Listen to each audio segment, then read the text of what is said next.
What would you say is the lenses that you wear, the worldview that you see the world from? I mean, every decision that I make, I mean, I try to be empathetic as possible, right? Like Sure. every action I do has a consequence for someone else.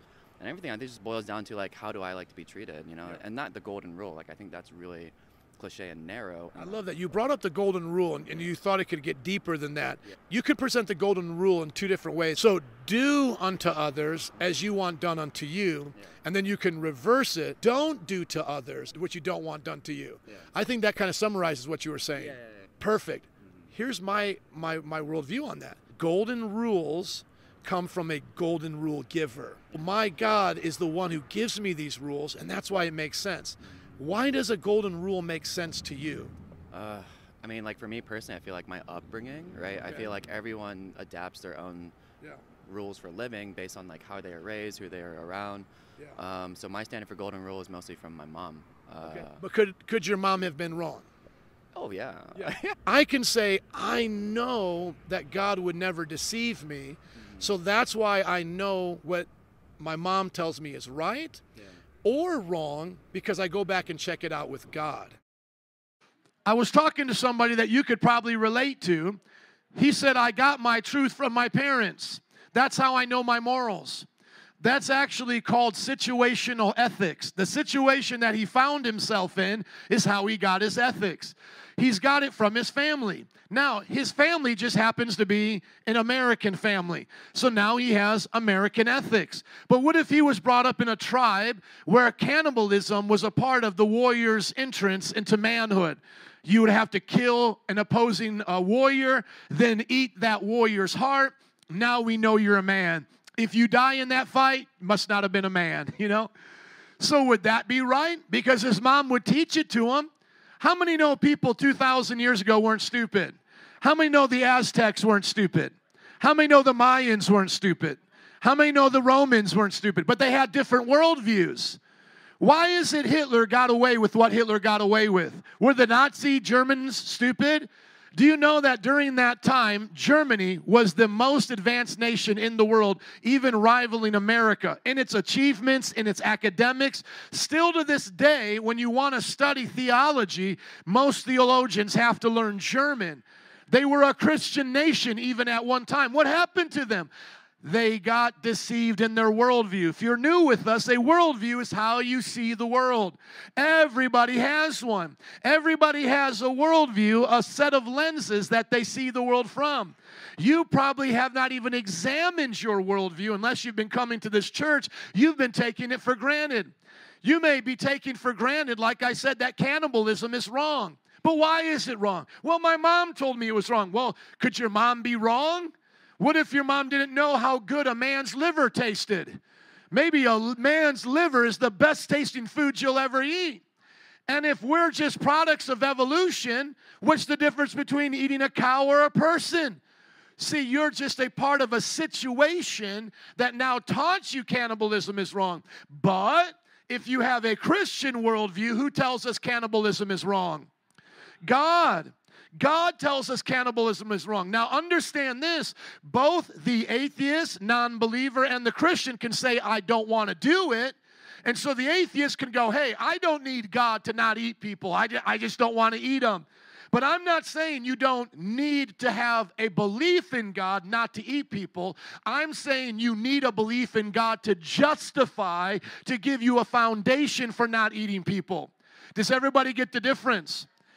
You have a preference not to eat people, and that's awesome. I'm so glad you don't eat people.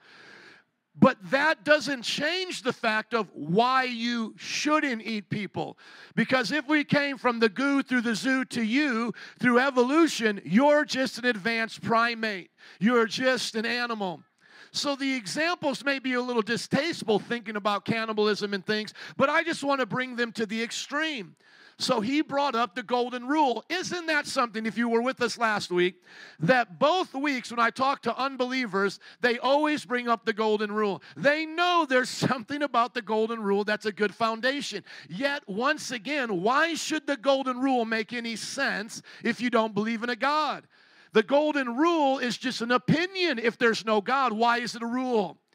Now imagine if I stood on the sidewalk and I held up a sign that said 15 mph, a sign that said 15 mph. How many would listen to me dressed like this, holding up a sign that says 15 mph? Nobody. I'd probably get, fingers cast at me, people be flicking me off. How much more so if I stood alongside of the Highway 90? I wouldn't stand out in the middle of it, of course, but if I stood alongside of it, 15 mph, you think anybody would stop going 70, 80 miles an hour and go 15? But how many know if I had a blue uniform on, with a Chicago logo, police department on, with a police car next to me with the lights on, and I held up a sign, how many know then people are going to want to stop? You see, the difference is authority. Somebody say authority. Worldviews mean nothing unless you have authority. Now, God gives us the ultimate authority, but men over time have tried to use their own authority to force their worldview. And so that's where we now need to go to the scriptures and understand about the war of the worldviews. A war of authority is happening right now for your soul. Are you ready? Turn with me in your Bibles to 2 Corinthians. 2 Corinthians gives us a text today that we need to look at. 2 Corinthians chapter 10, verses 3 through 5. If you're there, somebody say, I'm there. We are called to demolish demonic strongholds. Our battle is not against flesh and blood. Our battle is against the principalities that are lying to people to have false worldviews. Where did the original false worldview come from? The devil in the Garden of Eden, when he told us, you can be a god. That was his lie. He didn't want Adam and Eve to look at themselves anymore as just mere humans. He wanted to deceive them to think that they could become gods.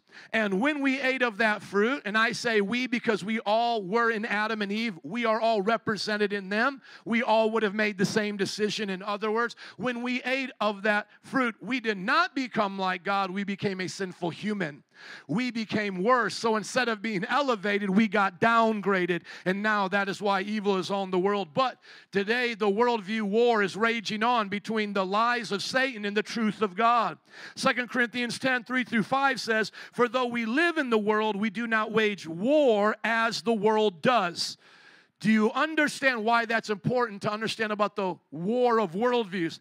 How did the Aztecs have a worldview war? Did they have debates with the surrounding villages of Central and South America, or did they conquer them and force them to their knees? Come on, how did the Greeks have a worldview war? Did Alexander the Great go, to be or not to be a Greek is the question. Do you want to be a Greek? Did he go around asking them? How did the Mayans, how did they come with their emperor god? How did the Egyptians come to Africa and enslave the people? Did they come to the Africans and say, well, if you want to worship the Pharaoh, you can. If not, that's up to you. We'll let you be. How did the Zulu nation, I was studying about the Zulu nation, by the way. Did you know this in Black and African history? Did you know that while America was fighting a civil war to free the Africans, there was a demonic African dictator called Shaka, I think was his name, the Zulu leader. He killed his own people more than the enemy even killed his own people, and he enslaved South Africa while America was fighting the Civil War. So much for the East, my brother, to the East. You better know your history, Black history. Are you all listening? Ain't nobody ever loved you like Jesus. Let me just tell you that right now. And it ain't about him being red and yellow or black or white. It's about the blood that he shed for every one of us. Amen? Because I know everybody wants to talk about how the white people ruined the world. But when I talk about Aztecs and Incas and Mayans, and when I talk about Zulu nations, and I talk about the Egyptians, it gets a little bit quiet in a multi-ethnic church. But if I'm going to put out the white devil, can you put down the black devil, the Latino devil, all the people who have messed up this world? Will you put your people on blast? Because I'll put mine on blast. I'll put out the Romans right now. Every single one of them went to hell in a handbasket. Will you put out the Zulu nation, the Aztec, the Mayans? See, they fought world wars. They fought cultural wars to bring the world to its knees. And when Roman Catholics did it, they busted hell wide open too. I'll put them all out there. That's why I protest the Catholic Church. Amen. That's why today my name's not Father Tom. You can call me Joe. Amen. I'm not a father. I'm a pastor. I'm a shepherd. I'm a leader among other leaders. So the wars that we're fighting, we're not doing it as the world does. We're not going to conquer people as the Catholics tried to conquer them. We're not doing it as the Muslims are doing it right now. We're not going to do it like China is doing it right now. They just voted in a dictator for life, and the Chinese Christians are in severe persecution. Go to Open Door. Check out the website, Open Door, or Voice of the Martyrs. They are confiscating their churches, their Bibles. They're arresting the pastors. It's a code red situation. Why is it that through all of history, people have tried to kill the Christian people? Because we have the Christian worldview. And they can't stop us. That's why it's illegal in Muslim nations. But yet you can come to this nation and be a Muslim, but yet I can't be a Christian in Mecca. Are you listening? That's why you can be Chinese and have your freedom in our country, but we can't be a Christian in China right now. You see, the world is threatened by a Christian worldview, and we don't even have to lift up a sword. All we need is the same ground to speak on. All we need is the same time. Go ahead and bring Oprah Winfrey right here. I'll give her the same amount of time, and we'll show you how we demolish her worldview. We'll give the same amount of time to a Muslim imam. We'll give the same amount of time. And by the way, in Hinduism, they persecute Christians right now. All you have to do is listen to what's going on around the world in different Hindu extreme states like Kerala. Like Kerala, India, has seen thousands of Christians murdered by Hindu extremists. So listen to me. You give us an equal footing, we'll destroy your worldview every single time. So it threatens them. That's why your professors don't want me on that college campus. When I went to Wright College and I was preaching there, the skinny, and I'll just put him out there, the little skinny white guy, he got offended. He got offended. He got up all in my face. You know why? Because he couldn't stand against what I said. He wanted to go tell my mom on me. He wanted to go tattletale to the teacher. I said, sir, my grandfather fought in World War II that I can stand here right now. You don't intimidate me one bit. I called him a chicken and a coward. I said, you can't listen to a person have free speech. What's wrong with you? The free speech of Muslims and everybody in my country doesn't bother me, because I know my truth will destroy them. Let me stand next to you on the street corner, have the same amount of time, and we'll destroy this worldview. I don't have to force you to be quiet. The truth will come out and make you be quiet. That's why we preach everywhere we go. And people look at our church and they say, we're so radical. We're just like Jesus. Jesus brought his worldview to the face of the people who opposed it. But yet Jesus never lifted up his arms to fight, never called down fire. Yet within 300 years, the Roman Empire bowed its knee to Jesus Christ. We brought Rome to its knees by the gospel of Jesus Christ. For though we live in the world, we don't wage war as the world does. Are you all woke? You in a worldview war right now, people. Get woke. I mean it, get woke. They'll try to divide you over the race. The Bible says there's only one race, the human race. What side you on? They'll try to divide you over history right now, but they won't tell you all the history. Which side you on? I'm on the Bible side's history. Don't lump me with Americans. Don't lump me with the Polish. Don't lump me with the Italians. Lump me with the men and women of God who serve the Lord. These are my people right here. I appreciate what America did for me, but those are not my people, because Americans can go to hell and I can go to heaven. Somebody say it's tight, but it's right. The Bible says in Hebrews chapter 12, therefore, since we are surrounded by such a great cloud of witnesses, let us throw off everything that hinders and the sin that so easily entangles, and let us run with perseverance the race marked out for us, fixing our eyes on Jesus, the pioneer and perfecter of the faith. I'm thankful for American pioneers, but some of them went to hell. I'm thankful for Jesus, my pioneer, who's in heaven. I'm going with him. So I'm surrounded by such a great cloud of witnesses. And I'm not just talking about Abraham Lincoln. I'm not talking about George Washington. They could be in hell right now for all I know. I'm surrounded by the disciples of disciples throughout the ages who said, I'm following Jesus even if nobody else follows. Now, when I put on that worldview, I can appreciate Mexico. And Viva la Mexico. I was shouting them down yesterday as I was preaching. They were waving their flags. I was like, hola, Señor. ¿Qué pasó? Jesucristo es el Señor. Viva la Mexico. I can do the Pledge of Allegiance, one nation under God. I can do all of that. Why? Because my worldview is right. The worldview sets my priorities. God, family, then country. country violates God or family, there ain't a choice there. It's always going to be those two above my country. But if I have a country that I can serve God in with my family, thank God for it. That's why I pray for America. That's why I love being in this nation. Out of all the nations of the world that are in trouble and going through what they're going through, I would rather be here than anywhere else. That's my personal opinion. It's up to you how you believe. But I want you to understand this. My worldview dictates how I see this country. My worldview dictates how I see myself as a husband. And I can't fight my battles as a husband with the weapons of this world. I have to be a godly husband and speak gentle to my wife. I can't fight this world and the gangbangers. We were out yesterday on Madison and Pulaski, and they were selling drugs right in front of us. I can't go over there and kill them all and expect it to stop, because then somebody else will come and take their place. I have to win the worldview war in their mind. Their mentality has to be changed. Are you listening? We have to see the mentality of people change. We could go and arrest every gay homosexual person, and that would be very vicious and mean. And I would never do that. But say if we did, that doesn't take away the urge of homosexuality. What took away the urge of homosexuality from those who testified about it here in this church is Jesus Christ. So whether it's in our relationships with each other or with our own families, we live in the world, but we don't wage war as the world does. But we are in a war. The weapons we fight with are not the weapons of the world. See, we do have weapons, don't we? And you have weapons for a what? A war. What do you get weapons for? A war. I don't just have weapons to go hunting. I have weapons to protect myself if a war breaks out. Amen? That's why you don't want to come to my house uninvited, okay? You can show up and ring the doorbell, but don't try to walk on in. You might meet Jesus a little bit too early, okay? And you see, people get upset about stuff like that. Well, you're a preacher. You ain't supposed to do that. No, I'm supposed to protect my children. I want done unto others as I want done unto me. You don't have a right to violate my children's freedom. Amen?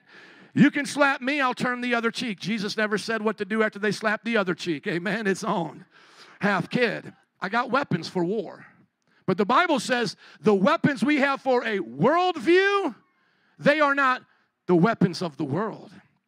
That means I can't use war kind of weapons. I can't use military style weapons to defeat the enemy. What do I have? On the contrary, they have divine power to demolish strongholds. So the weapons you are supposed to have are for a worldview war, and those weapons are to demolish strongholds. Amen? And what do we do when we demolish strongholds? Y'all better get this. We demolish arguments and every pretension that sets itself up against the knowledge of God. And we take captive every thought and make it obedient to Christ. Do we take captive people who disagree with us? Do we make them our slaves? No. Where do slave owners go according to the Bible? Hell, you can't own another man in that way. You can't do that.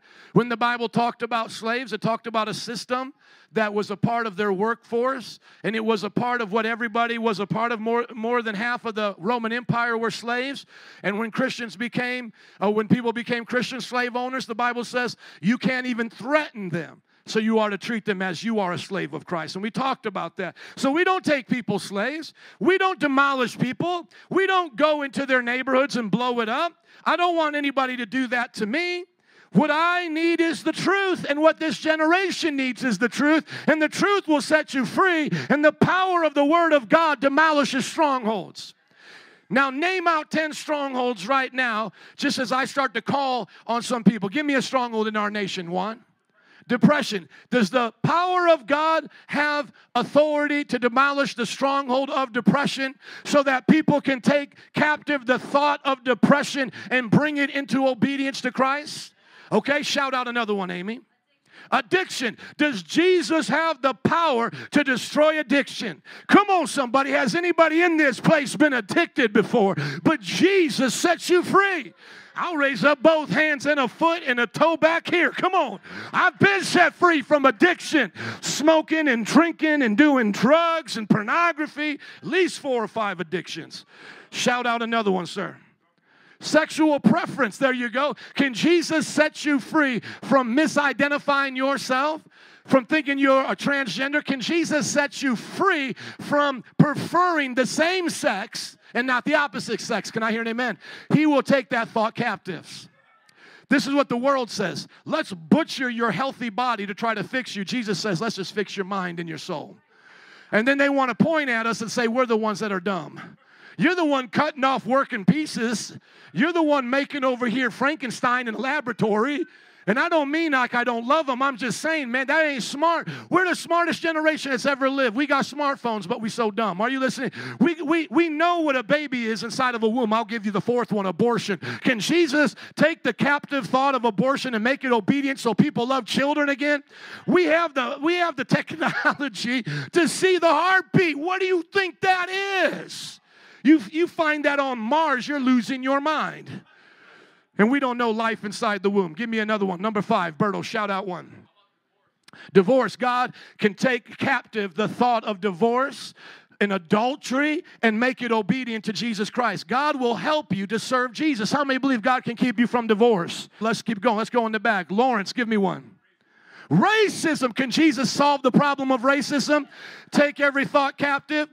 Now, see, what people don't understand is how this backfires against them in evolution. Whenever you talk to an atheistic, agnostic evolutionist, they don't understand they are the very reason for racism. Do you want to know why? Because if you believe we came from ape-like ancestors, that means there has to be more evolved, some of us, than others of us. It only makes sense. How can you have a chain of events and not have people that are not as evolved? Look up human zoos. Just Google it. Look up human zoos. They used to take the Aborigines and put them in zoos and point it to them as missing links. Why? Because you have to find missing links from us to the ape-like ancestor. People, God is the reason that you get free from racism. God gives you the foundation. If evolution is true, there has to be a superior race. There's a superior race of everything else in the animal kingdom. We don't argue about that, do we? Is a pit bull superior to a chihuahua? Come on, somebody. Well, it depends what you want. I'm talking about real life. What do you want, a chihuahua or a pit bull? So now do you understand where Nazi Germany was coming from? They looked at the African people and said, look, they're more similar to the apes. They shouldn't even be allowed to compete in the Olympics. You see, this is a devil's lie. This is a devil's lie. Racism is solved in the Bible. We come from one race, the human race. Red and yellow, black and white, they are all precious in His sight. Okay, now give me one back here. Yes. Yes, sir. Greed. How many know Jesus sets you free from greed? He takes captive the thought that if I have more, I'll be more.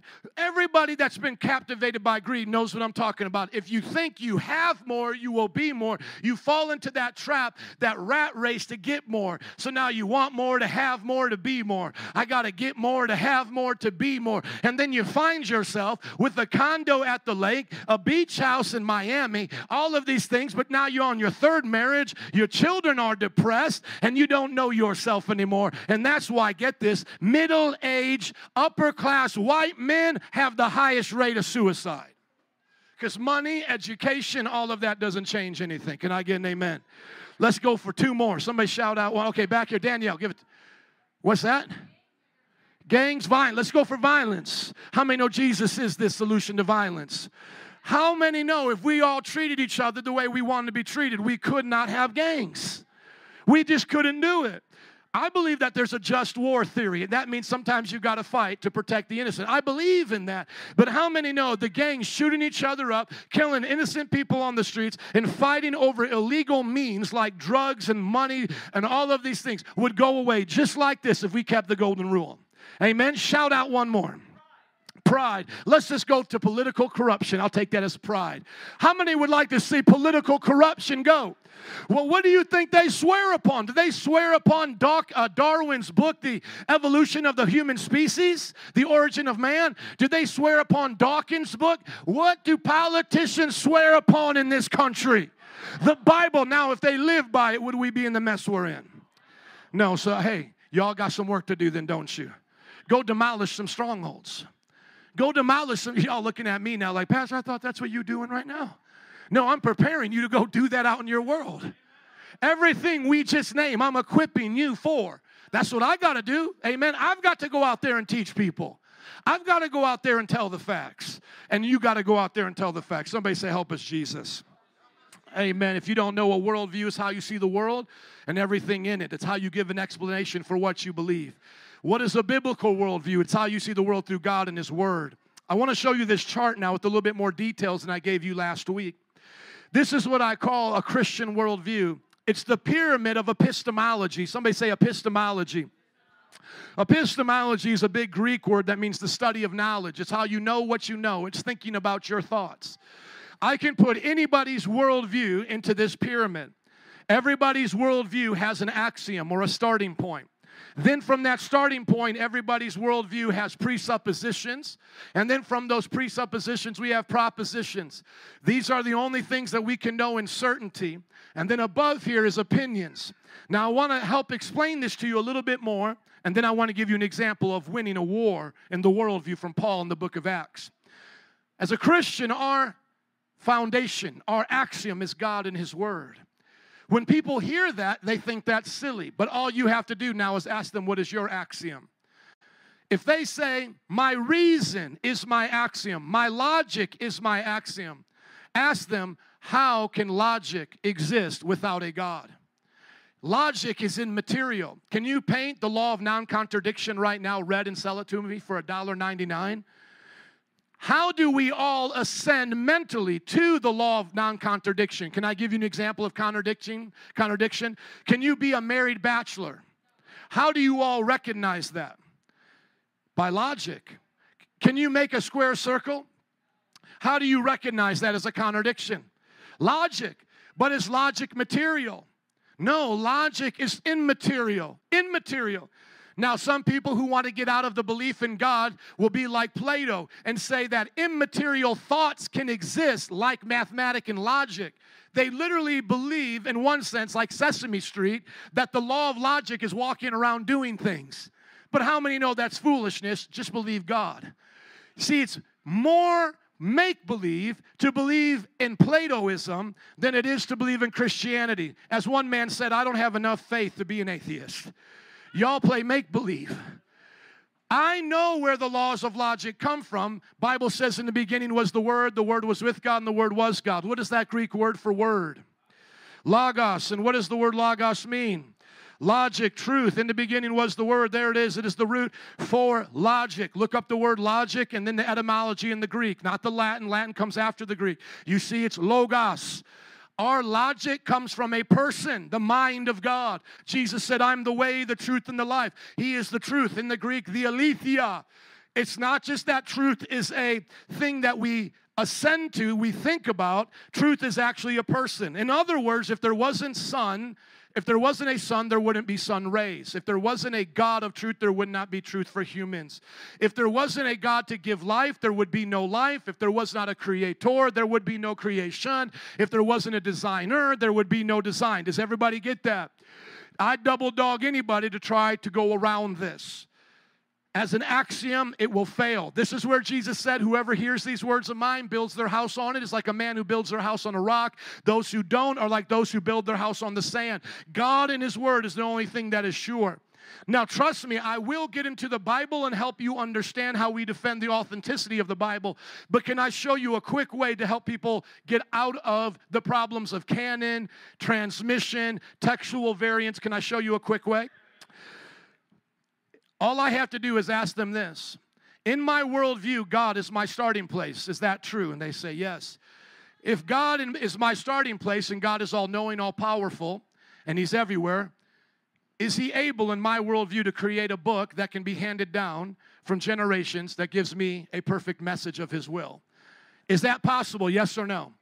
If it's at least possible, I've given them a solution to the problem. Whether they accept it or not, it is possible God can preserve His Word. Therefore, I have not contradicted my own worldview. If they say, I know what is true by what I know what is true, I reason to know whether or not my reasoning is true, they have no validation for that because their reasoning can be deceived. They could be a brain in a vat. How can I know the Bible is true? God said. They say, I can say, my God said, the flying spaghetti monster. The law of identity now makes them describe describe that spaghetti monster. What is the spaghetti monster you worship? Is he all-powerful? Yes. Is he all-knowing? Yes. Is he everywhere? Yes. You've just described my God by a silly name. Stop being silly.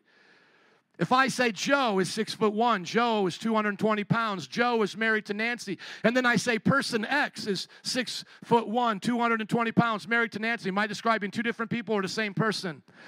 Even though I'm calling the person X, the law of identity says if they are the same, then they are the same. Do you guys understand? A equals A as long as there's no difference between A and the other A. Or you could say A equals B as long as B is the same as A. So when they try to posit a false God alongside of our God, ask them, do you worship that thing? Because you just described it as my God. My God is worthy of your worship. That's our axiom. Somebody say axiom. The next thing is that we have presuppositions. These are the things that your axiom assumes you know for it to make sense. Everybody has them. It's impossible to have a worldview without presuppositions. Otherwise, you have to then research every single belief. And you could never do that because you are not eternal. You would take all the time just to go back into the beginning to reevaluate every single moment to get to where you are. So there are some things you have to start with your axiom and say, I trust my axiom. I presuppose my axiom is right. So once again, if somebody said, my reason is my axiom, and they say, I presuppose that I can use my reason, I'll say, that's fine, but let's see the reasons you come up with for existence. How did we get here? If they say there was a big bang, what am I going to say? Who banged it and what banged? Right now, I'm going to begin to show them that their presupposition makes no sense. And their axiom of reason can't even be proven with reason because they could be a brain in a vat. I'm destroying their worldview. But what am I going to do? I'm going to say my axiom is God and His Word, and right at the beginning, in the beginning, God created the heavens and the earth, and the Spirit of God was upon the face of the deep, and the Lord spoke, and then He said, let us, plural, make man in our plural image. Right there within the first chapter, I know my God is triune. And as I go through the rest of the books of the Bible, He is revealed in the name, singular, one name, one being of the Father, Son, and the Holy Spirit. My Bible assumes a triune God. I don't have to prove it outside of my Bible because remember, my Bible is my axiom. All I have to do is show that it doesn't contradict. The atheist keeps contradicting himself. That's the problem. We're not playing by two set of rules. If you can get your axiom and presuppositions to line up, you're on your way to a good worldview. But as I just said, they can't get off the ground with their reason. And then starting with their presuppositions, where you came from, they can't even explain how from nothing, nothing comes, how from nothing something came. The second thing is that it's creation over evolution. When they try to say we see that over time things change, yes, we agree that on the Galapagos Islands that the finches had different types of beaks compared to where they were in the diet that they had. Yes, we agree that people here look different. There's different varieties of us, but a bird is still in the bird kind. The finches were not bananas. And the finches didn't turn into tigers. Okay, and dinosaurs didn't turn into birds. This is make-believe for adults. The next thing that we learn is humanity is sinful from the fall. I was listening to an interview with a Christian who's now an atheist, and he said one of the greatest things that turned him against God was 9/11 because he saw all the evil that happened. I said, bro, you must not have been a very good Christian because I know evil happened in the book of Genesis. It's not a surprise to me. Why would I need 9/11 to show me wicked people will do wicked things? Within the book of Genesis, we turned our back on the most holy God. That was the most wicked thing we ever could have did. And by Genesis chapter 6, God is judging the world with a worldwide flood. That's why when I preach like this, people say, how do people even come to your church? I say, you'll be surprised how fast our church is growing, how many new people we have, because they're tired of a lukewarm Christianity. They would rather have the truth, and the truth set them free.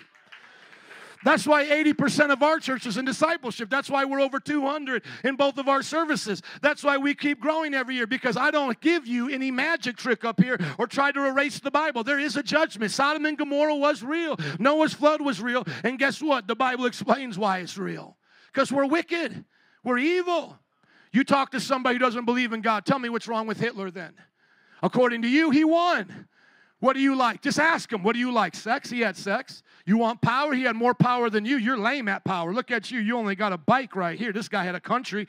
What else did you like? Oh, you like money? He had all the money in the world. He took over France. He owned the Eiffel Tower. How about that? You want that? That's what he had. And guess what? He killed himself, so he won. Game over. You know the kid who just does, he sees himself losing, and then he says, I'm taking the ball, and I'm going home. That's what Hitler did. In an atheistic worldview, how does he lose?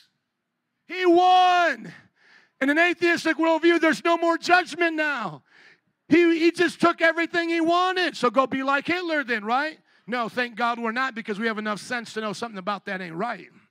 And then the Christian worldview goes one step forward. The moment he put that gun to his head, he went into a hellfire that he wished he wasn't in. And he's been in there ever since, and he'll be there for eternity. Don't you go there with him. Amen? Because you'll go there for your sins too. There's not just a hell for Hitler, people. There's a hell for all those unbelievers who do not put their trust in Jesus. The second thing is Jesus is God in the flesh. How do I know Jesus is God in the flesh? He said he would rise from the dead, and he did. I believe him. What else you got? What are you going to do? I talk to Hindus all the time. They want to put Jesus on Hindus' team. No, you don't. Leave them alone, Hindus. You ain't got him. They'll make him doing the meditation and all of that. You can do that, but that's make-believe. He belongs to the Jewish faith. To say you were God in the Jewish faith was blasphemy. That's why they had right to kill him, and they had to hand him over to the Romans because they couldn't kill people without their permission. But by their law, he was a blasphemer. He made himself out equal to God. Read the Bible.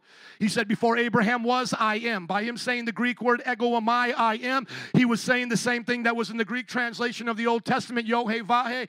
That was how they read the Bible of that time. The Hebrews read it in Greek. When they heard him say, I am ego eimi, I am that, he just called himself the divine name of God, and they picked up stones to kill him. But he said, I will rise again. You will destroy this body, but I will rise again.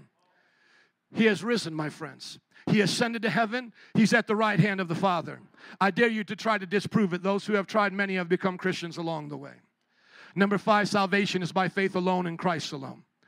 Don't let any false prophet tell you otherwise. Don't let Joseph Smith, don't let Charles Taze Russell of the Jehovah's Witnesses, don't let the Mormons, don't let Muhammad, a false prophet, tell you have to do anything other than believe in Jesus. Jesus is the only way to heaven, and you put faith in him. You cannot work your way to heaven. You must receive your way to heaven. And then lastly, God will judge the world. These are the things we presuppose. I'll die on these hills. I'll argue all day, and I'll show you none of them contradict my worldview. But at the same time, I'm defending the gospel. I'm destroying their worldview, and I'm showing them the things they say. When the Muslim says, well, I don't believe God is triune, I disagree. Why would I believe a prophet 500 years after Jesus and the disciples who couldn't even read or write and said he was demonized and tried to throw himself off a cliff when he got his revelations? No, thank you very much. I'll take the Bible. Galatians told me that in the last days, people will come with a false gospel. Even if an angel comes, I shouldn't believe him. But even if we or an angel from heaven should preach another gospel than the one preached to you, let him be under a curse. What did Joseph Smith say he saw in upstate New York? An angel Moroni. What did Muhammad say he saw in a cave when he went to seek God for more revelation? The angel Gabriel. My Bible told me 1,000+ years before Joseph Smith, 500 years before Muhammad, anybody comes preaching another gospel, I don't care if they saw an angel, tell them they're under a curse. And I love a preacher that likes to repeat himself because I do it a lot. Verse 9, as we have already said, so now I say again. If you didn't get it the first time, if anybody's preaching to you another gospel other than one you accept him, let him be under God's curse. Any world religion offers you another book of prophecy. Test it by the Word of God. The Word of God is your original. That's how you understand the counterfeits. Now, what did I teach you guys last week? Do I love Muslims? Yes, I do, but I hate Islam. Do I love atheists? Yes, I do, but I hate atheism. Do I love gangbangers? Yes, but I hate gangbanging. You all get it? It's not hard, is it? I love the people of the Roman Empire, but I hate what the Roman Empire did. I love the people of the Aztec Empire, but I hate what the Aztec Empire. I love every person in the Zulu Nation, but I hate what it's not hard, is it, people? Can I just show it to you in black and white again, the Word of God? Go to 1 John chapter 2.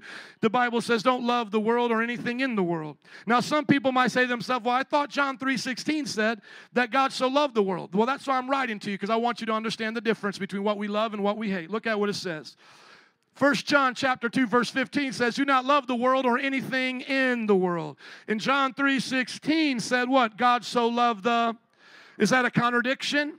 No, let's look at what the difference is here. Do not love the world or anything in the world. If anyone loves the world, the love of the Father's not in them. Well, that's a contradiction. I thought the Father loved the world. Let's keep going. For everything in the world, the lust of the flesh, the lust of the eyes, the pride of life comes not from the Father, but from the world. The world and its desires pass away, but the one who does the will of God lives forever. How is the world described right here? As a person or as a it?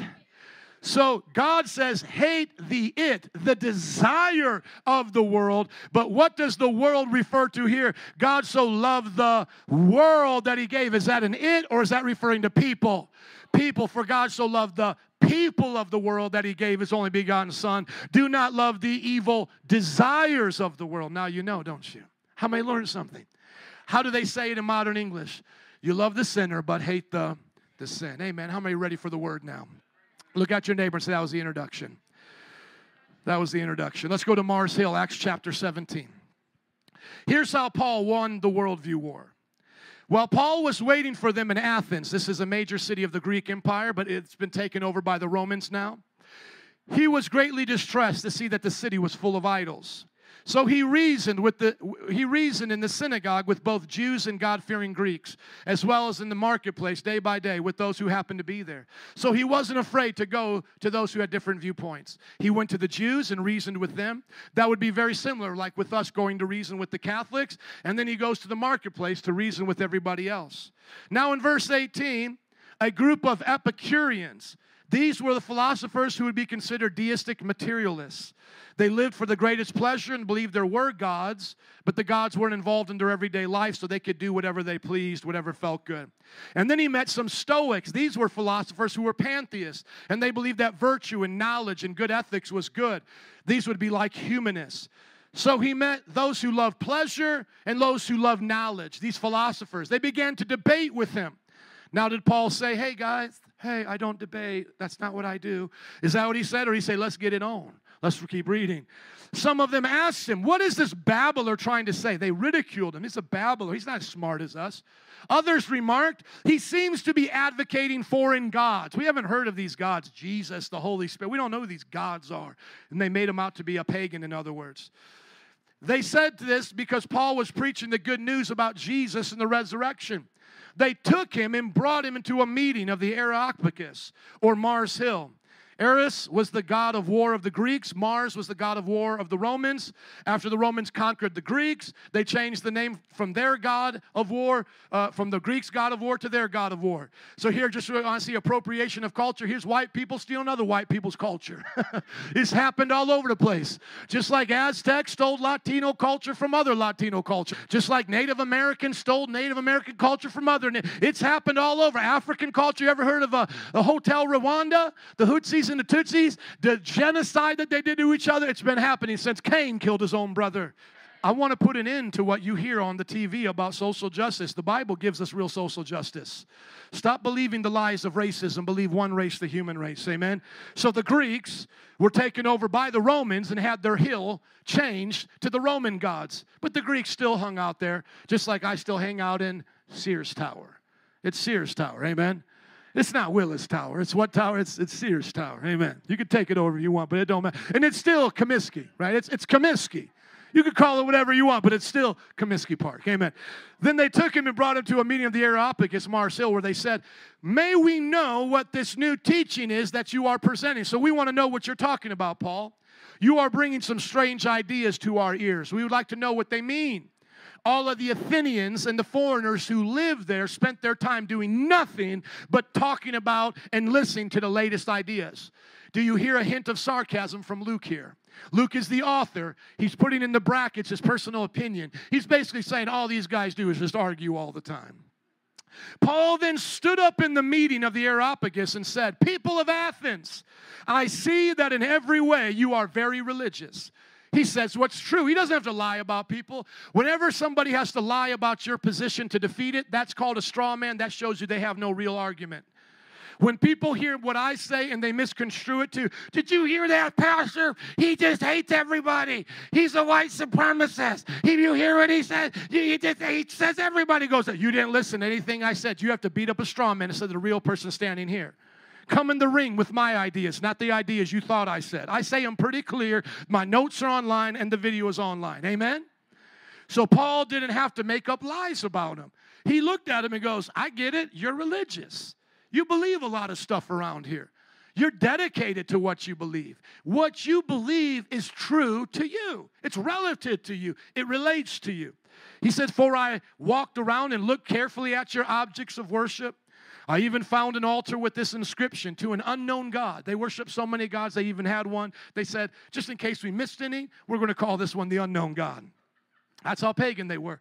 So you are ignorant of the very thing you worship. Now watch what Paul called him right there. He said, so you are so beautiful and you're just so awesome. Is that what he said? He said, so you are ignorant of the very thing you worship. And this is what I'm going to proclaim to you. Notice how he takes something out of their own belief system that they called the unknown God, and he said, yeah, I'm going to start right there. The thing that you thought you didn't know and that wasn't that important to you, whatever, I'm going to now say, that's the God I'm worshiping, and I'm going to describe what he's like. Because he's not like Zeus. He's not like Hermes. He's the one that you don't know anything about. He had to know something about their worldview to be able to take it so he could use it to preach the gospel. That's why if you're going to get into relationships with people of different worldviews, you don't come acting like you got all the answers. You learn from them. When I was discussing with my Hindu neighbor last week, I had to learn his beliefs, because just because I've been to India 3 times doesn't mean I know every Hindu belief. They have over 1,000 gods. Come on, somewhere upwards of 1 million. I had to hear what he actually believed. And there's different versions of Islam, and there's different versions of Roman Catholicism, and there's the Mormons, and then there's the Restored Church of Latter-day Saints, which is different than the Mormons. Those are the crazy ones who are still living like Joseph Smith in polygamy, okay? So you got to know a little bit about them. We're not ignorant. Somebody say, we're not ignorant. See, that's the problem. Is a lot of times Christians got the wrong, or maybe sometimes well-deserved, accusation of being ignorant, but not around here. Amen? That's why in our books, we teach you what they believe, and we show you what they believe, because we don't have to make it up to disprove it. We take the best of what they have. So you're ignorant of this very thing. I'm going to preach it to you. Now listen to his worldview. Going to take the glasses of Christianity and help them see something they've never seen before. How many can tell that the projector's a little bit clearer than it's been before? Some of you who were in second service last week understand that it went out. We had to get another one sent to us. It's crisper than it was before. He is now going to show them their worldview doesn't really make sense of the world like his does. He says, the God who made the world and everything in it is the Lord of heaven and earth, and he does not live in temples built by human hands. He is not served by human hands as if he needed anything, because their gods always needed stuff.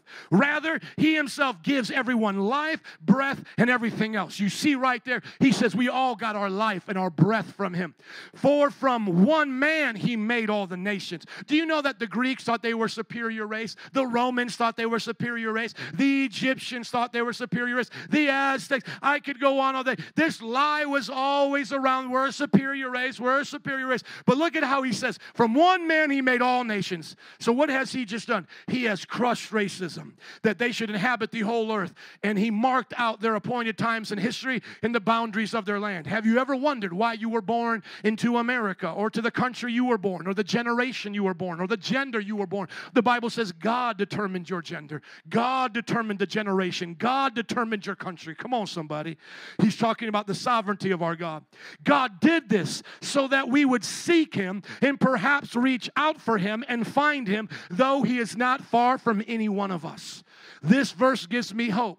Because when our missionaries went to the Chinese dynasties, to the Indian people for the first time, oftentimes we found similarities in their religion to the Jewish people's faith or to Christianity, because God was reaching out to them through dreams and visions.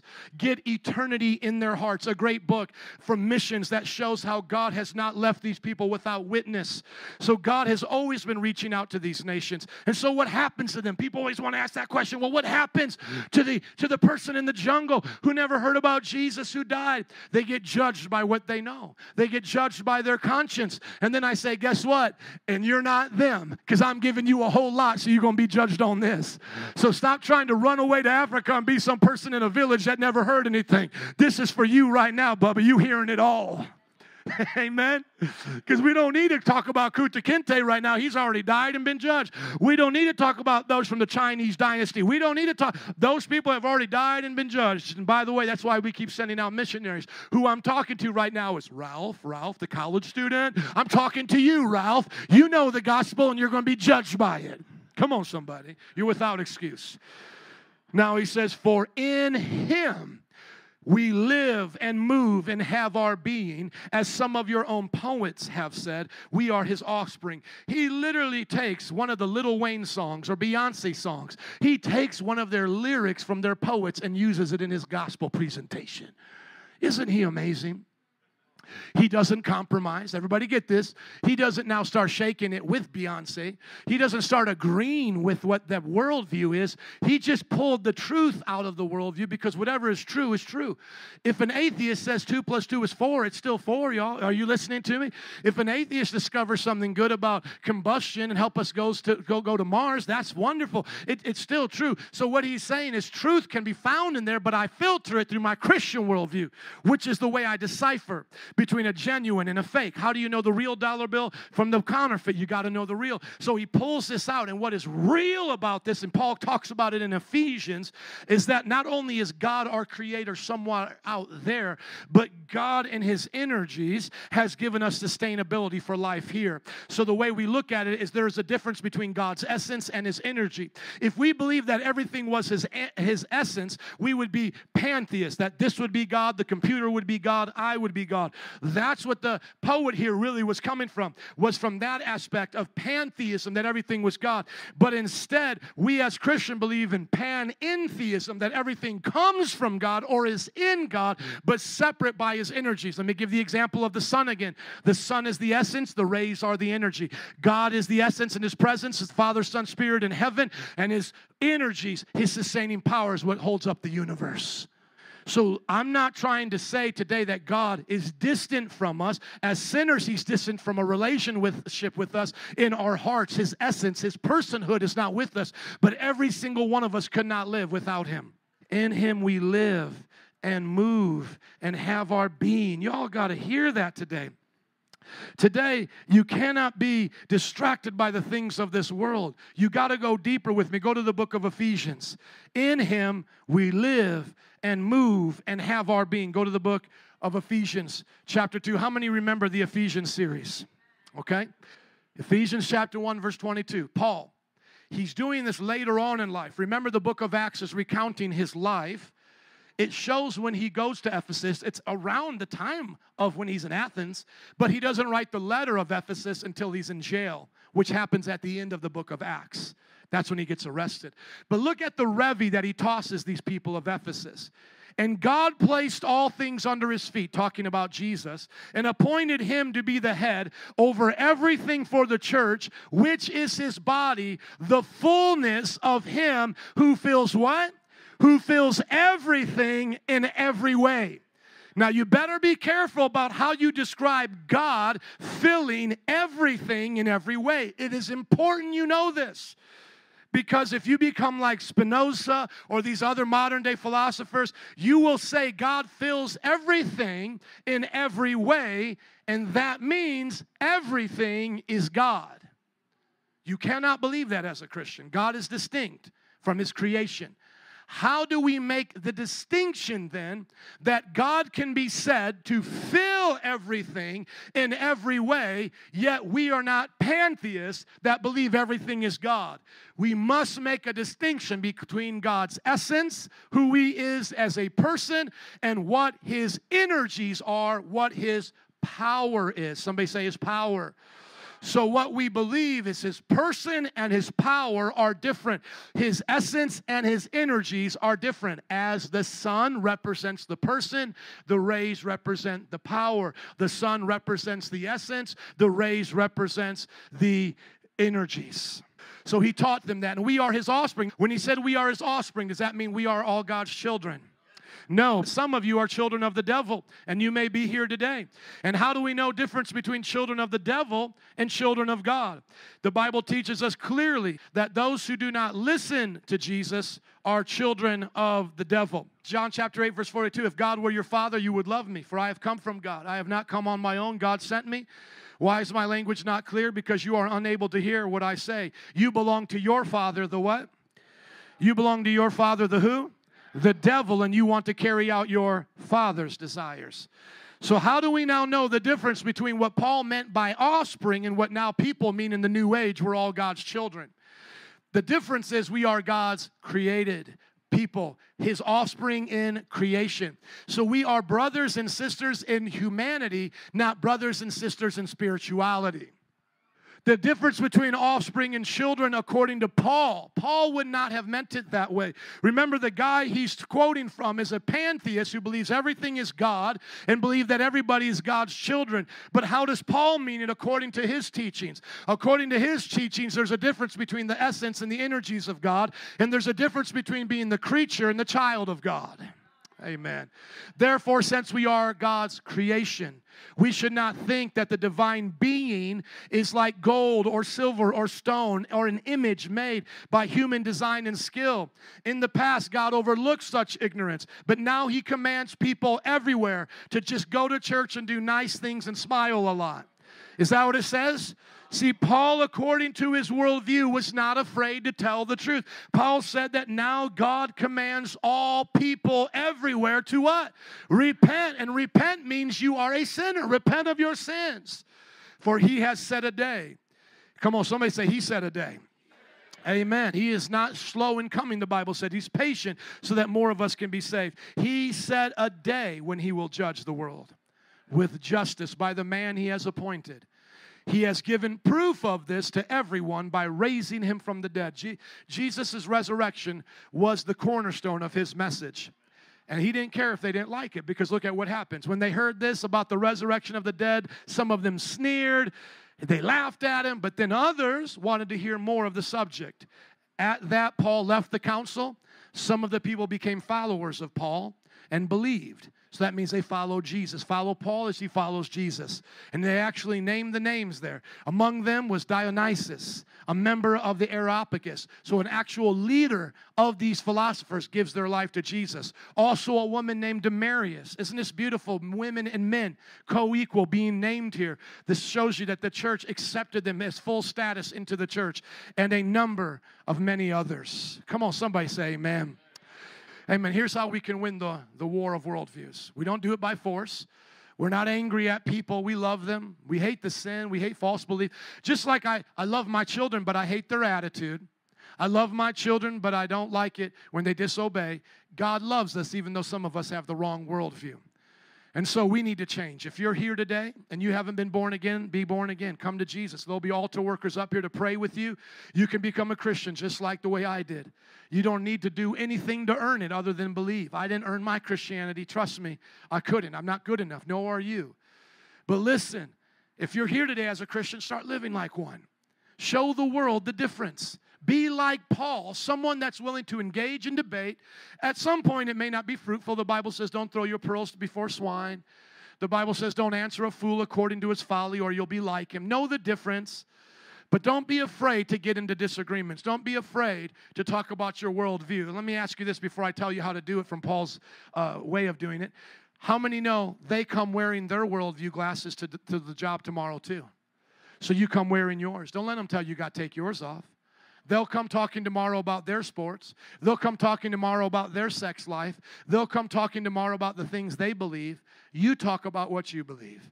And if you get persecuted, use wisdom. The Bible says, be as wise as a serpent, as harmless as a dove. Use wisdom, because there may be sacrifices you have to make. And there may be other times, the Bible says, that it's better for you to remain silent. There's times that you may have to do that. But use your wisdom, okay? Let's look at what Paul taught us. Number one, we should be Spirit-led in our emotion towards other people's beliefs and worldviews. The Bible says Paul was grieved when he saw what they believed. We shouldn't just say it's okay.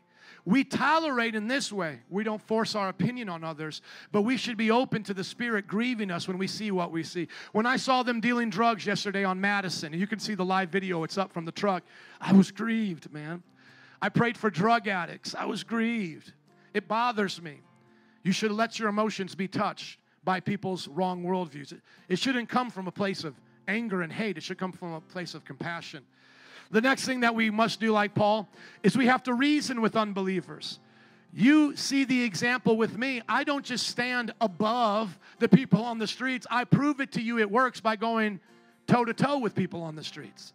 Just like you have to. They don't care if I'm a pastor. See, I don't get no respect out there. They don't care who I am. But I'm willing to reason with them. I'm willing to teach them about Jesus. Don't be offended when you're preaching the gospel. Don't take it personal. You're not out there selling your autobiography. Do you want to read Joe's autobiography, 10 Ways I Made It in Life? You're not doing that. You're literally going, do you want to read what Jesus did? Do you want to talk about what he did? That's what it is. Don't be afraid of debate or disagreement. Paul was able to go in front of those people and discuss, and we got your back as a church. That's why we want you to go to 101, 201, which you'll learn how to do it to others, to give to others. Know the basics about other people's beliefs. Take time to learn what they believe because it's a conversation. I didn't come there with that young man at the beginning and automatically assume I knew who he was. I didn't know who he was. I don't know what he believed. He believed he got his morals from his mama. Mama gave me my morals. And I like to do a little southern, you know. Mama gave me my morals. Mama couldn't be wrong. No, what could Mama teach me that was wrong? I just want to say it like that, not to make fun of them, but how many know we think like that? Mama told me. So one of the examples that my brother had to cut out was, I said, my grandfather was Italian, butchered his own meat because he had his own farm and would eat it raw. Should I do that too? Because Grandpappy did it? Should I eat raw meat because my grandfather did it? Yes or no? No, I shouldn't do that. I shouldn't believe a lie for anybody, should I? Know what they believe. Number 5, clearly state your propositions. When you come to start making judgments, see, when we look at our chart right here, I didn't get a lot of time to get into it, but when we got our axiom and our presuppositions, we're going to start making judgments. Some people say, judge not lest you be judged. I say, twist not Scripture lest you be like Satan. We judge not in the sense of making up our own moral code. I'm not telling you what Joe says and then putting Jesus' name on it, like making up a meme. Abraham Lincoln said, vote for Trump, you know. That's a false judgment of Abraham Lincoln. Abraham Lincoln didn't say vote for Trump. How many know that? Okay? So here's the idea. The idea is I don't put false judgments on you, but Jesus says judge righteously, not by appearances, but judge righteously. Read that in the book of John. The other one's in Matthew. So at one point, you're going to have to make your propositions, make them clear, but do it on the Word of God. That's what Paul said. Hey, there's only one God. He's going to judge the world. There's only one race, the human race. Everybody's got to repent. Number 6, don't be discouraged when some people reject you. Everywhere you go, it's the same thing. Some will listen, some will not. While I'm out there and this guy is literally flicking me off like as if he took the most prideful posture. I mean, the way he even lifted, it wasn't like a little flick. It's like he put it like so high. You know, it's like he wanted, even the way he was holding his hand, I was like, you have quite a posture of flicking me off. I'm impressed. Usually I'm just, you know, but he took time. He took time to think it through, to form his fingers, to point it at me. And to thrust it. He just didn't want to be like, boop, boop. He didn't want it to be quick. He wanted to be like that blinking sign. Open, open, we're open now, open. Like, take this. But yet we had people in tears.